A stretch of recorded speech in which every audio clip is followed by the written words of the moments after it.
I'm Karamia Valentine. The North Carolina Guardian Ad Litem program is a volunteer-based program that helps abused or neglected children. These volunteers are assigned to cases so that they can advocate for the child's best need in court and help them through the process. Tracy Brenneman has been involved in the Guardian Ad Litem program both as a volunteer and in an executive position. How long have you been involved with the Guardian Ad Litem program? Well, I actually came into this position in February of this year. So as far as being on staff with the Guardian Ad Litem program, I'm relatively new. However, I've been involved on the other side with the Department of Social Services for almost 29 years. So I've worked with the program as a partner on that side. Mm-hmm. And what is the Guardian Ad Litem program? What does a volunteer like yourself do? Okay.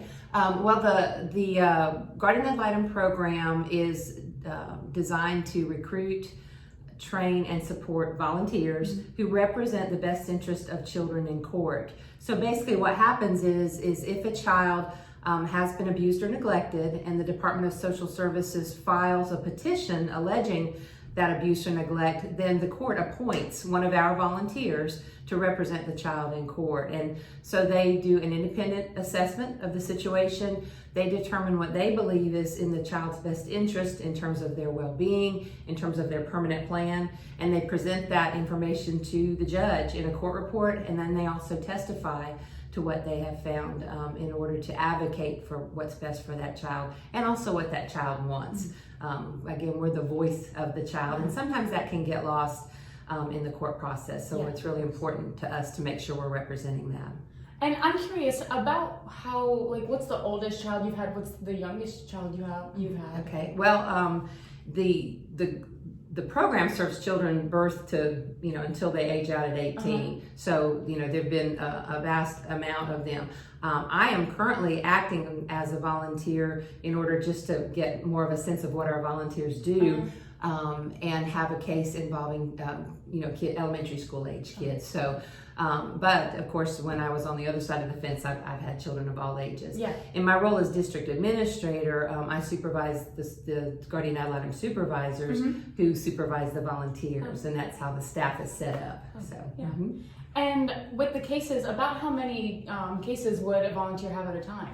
Well, our goal is for them to have one case at a time, which would be a family, a group of children. Some of them have more.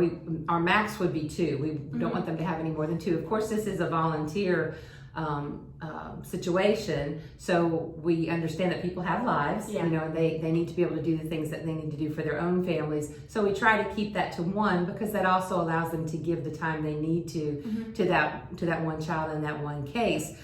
We do have volunteers that have more than that because we need more volunteers, which is why we're actively recruiting right now in all 3 counties. Our district covers Carteret, Craven, and Pamlico counties.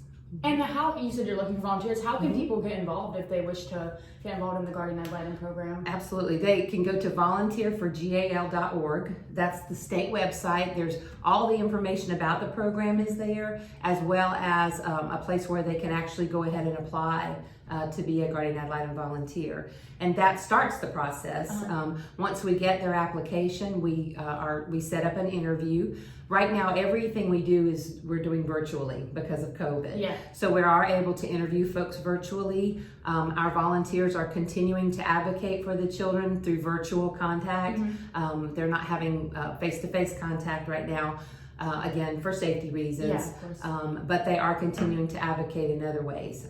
So, through WebEx, through Zoom, whatever they need to be able to check on those kids and make sure that, things are going well for them. And then once we do the interview for our folks, we do have a training process, as well as we check references and backgrounds, of course, because I always say this isn't your average volunteer role. It's not like going down to the soup kitchen, although that's wonderful. But it's we're making decisions that impact children's lives forever. So we have an extensive screening process. The training that we provide is about 30 hours. Again, we're able to do that virtually right now, so that's great. And then once folks successfully get through that process, they're sworn in before a judge and they're able to take a case and start representing kids. Wow, that's great.